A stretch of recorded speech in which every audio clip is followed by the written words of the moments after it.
এবার কিশোরগঞ্জের ঐতিহাসিক পাগলা মসজিদ দেখল তার ইতিহাসের সবচেয়ে বড় দান। দীর্ঘ 6 মাস পর যখন মসজিদের 13টি লোহার সিন্দুক খোলা হলো, তখন যা দেখা গেল তা এক কথায় অবিশ্বাস্য। সিন্দুক থেকে বেরিয়ে এলো একের পর এক 43 বস্তা টাকা।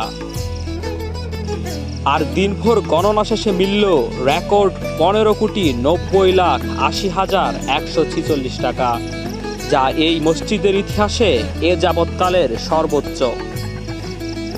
মানুষের কাছে শুনতাম যে পাগলা মসজিদে অনেক লোকজনই আসে, তো আমি কখনোই আসি নাই। এবার এই প্রথম আমার ওয়াইফে স্বপ্নে দেখছে যে আমরা এই পাগলা মসজিদে আসার জন্য আমাদেরকে বলছে। পরে আমার ওয়াইফের সাথে আলোচনা করে আমরা এবার এই পাগলা মসজিদে আসি।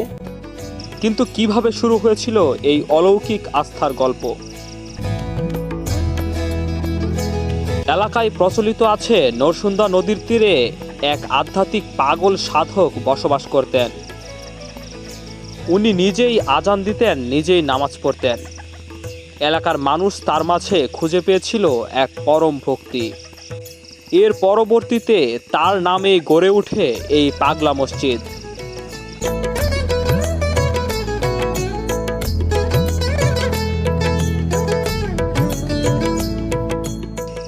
সময়ের বিবর্তনে ধর্মবর্ণ নির্বিশেষে মানুষের এক গভীর বিশ্বাসের জায়গা হয়ে ওঠে এটি। মানুষের বিশ্বাস, এখানে দান করলে মনের বাসনা পূরণ হয়। আর মনের অনেক আশা পাখি আমার ছেলে সামনে পরীক্ষা দিই, বিশেষ করে আসছে আমার ছেলে নিয়ে আসছে এখানে নামাজ পড়ার জন্য। আর সেই বিশ্বাস থেকে আজ শুধু দেশি টাকা নয়, এই দান বাক্সে মেলে কুয়েতি দিনার, ডলার, রিয়ালের মতো বিদেশি মুদ্রা ও বিপুল পরিমাণ স্বর্ণালঙ্কার। আজ শনিবার সকাল 7টায় জেলা প্রশাসক সোহানা নাসরিনের উপস্থিতিতে খোলা হয় দান বাক্সগুলো। এরপর শুরু হয় টাকার পাহাড় গুনার মহাযজ্ঞ। টাকা গণনার এই বিশাল কাজে অংশ নেন স্থানীয় মাদ্রাসার 360 জন ছাত্র, 33 জন খাদেম এবং রূপালী ব্যাংকের 100 জন কর্মকর্তা।